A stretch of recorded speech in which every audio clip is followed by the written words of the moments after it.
নমস্কাৰ বন্ধুসকল, আজি হ'ল ছানডে আৰু ছানডে স্পেচিয়েল আৰু কি আছে আজি আপোনালোকক দেখাইছোঁ। গাহৰি বইল বনাম। গাহৰি পূৰা একদম ধুনীয়াকৈ কাটি আনিছোঁ আৰু এইফালে দেখিছে বিলাহী, পিঁয়াজ, আলু, আদা, নহৰু, এইটো মান ধনিয়া আৰু এইফালে ঔটেঙা আৰু কেৰাহী পাতি লৈছোঁ। এতিয়া আৰু ষ্টাৰ্ট কৰোঁ বনোৱা। কিন্তু আকৌ চকিডিং বজাৰত মানে এনেকুৱা লোকেল বস্তুবিলাক পাই খুব ভাল লাগে। আনিলোঁ মই এইখিনি লাই শাক, ভালেই হ'ব বুলি কৈছে, তিতা নহয় বুলি কৈছে আৰু লাই শাক আধা কেজি লৈ আহিছিলোঁ। এয়া অলপ কাটি লৈছোঁ, যিহেতু বইল হ'ব না, গাহৰিৰ লগত লাই মিলে আৰু বতৰত এতিয়া লাই শাক খাম।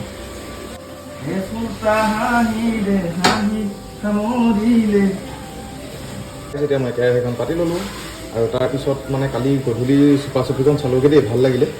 আপোনালোকে চাব, ভাল লাগিব। কালি চাই আহিলোঁ আৰু এতিয়া মই তেল নিদিয়াকৈ মাংস এপিচ দি দিওঁ। তেতিয়া মই দি দিলোঁ মাংসখিনি আৰু এতিয়া বিনা তেলত অলপ ভাজি লওঁ।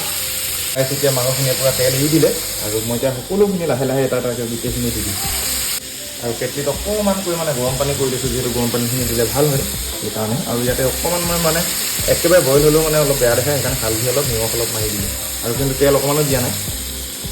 আৰু এতিয়া মই ইয়াত কাটি থোৱা আলু, বিলাহী, ঔটেঙা, পিঁয়াজ এইবিলাক দি দিছোঁ।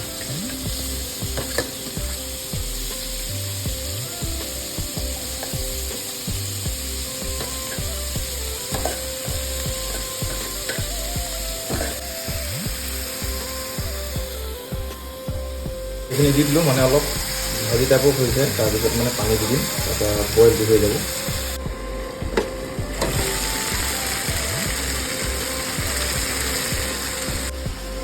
এতিয়া দি দিওঁ আৰু আদা নহৰুখিনি।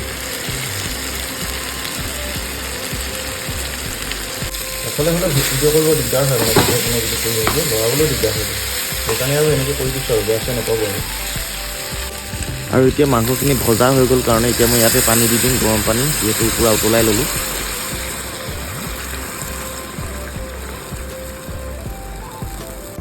ইয়াক আছে উতল, ইয়াকে কয় উতল।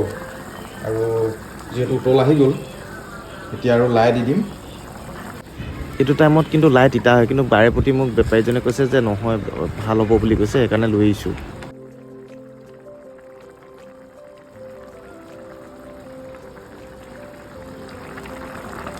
দেখো না গাইছ, আৰু মোৰ এতিয়া বৰ্তমান এই মাংসৰ ৰেচিপি হৈ গৈছে আৰু এতিয়া নমাবলৈ হোৱাৰ আগত অকণমান মই ধনিয়া পাতখিনি দি দিওঁ। আৰু বইল গাহৰিত মানে বাঁহগাজটো দিবই লাগে, কিন্তু মানে মানুহজনী অকণমান প্ৰব্লেম হৈ থকাৰ কাৰণে বাঁহগাজটো নিদিওঁ, নহ'লে মানে অৰুণাচলৰ বাঁহগাজ এটা আছে মোৰ ওচৰত, কিন্তু তাইৰ অলপ প্ৰব্লেম হৈ আছে, সেইকাৰণে মানে বাঁহগাজ নিদিয়াকৈ আজি বইল খাম। নহ'লেতো আপোনালোকে আগৰ ভিডিঅ'ত দেখেই। বনালোঁ লাই লগত গাহৰি, ঔটেঙা আৰু গধূলিকৈ বনাম পিয়ালি পালেঙৰ লগত কচ মাছ বইল। সেইটো বহুত ভাল লাগে, সেইদিনাখন বনাইছিলোঁ, বহুত মজা হৈছিলে, ভিডিঅ' নিদিলোঁ। বইল গাহৰি বনালে মানে বাঁহগাজ লাগে, ভোট জলকীয়া লাগে, কিন্তু সেই মেইন বস্তুকেইটাই মানে দিব নাই পৰা, কাৰণ মানুহজনী অকণমান অসুবিধা হৈ আছে, সেইকাৰণে মানে তাই মানে খাব নোৱাৰিবৰ কাৰণে মই মানে এইকেইটা এভইড কৰি দিছোঁ আৰু সেইকাৰণে মানে মাংসটো অকণমান মানে অলপ ভাজি দিয়া আগতে কৰিছোঁ, নহ'লে মানে কি হয় গোন্ধ পাই খাব নোৱাৰে। চ' আজিৰ ৰেচিপিটো এনেকৈ বনাইছোঁ আৰু চাওক আগলৈ কি হয়। আৰু ফাইনেলি গাইজ মোৰ এই ৰেচিপিটো হৈ গ'ল, আপোনালোকে চাওক।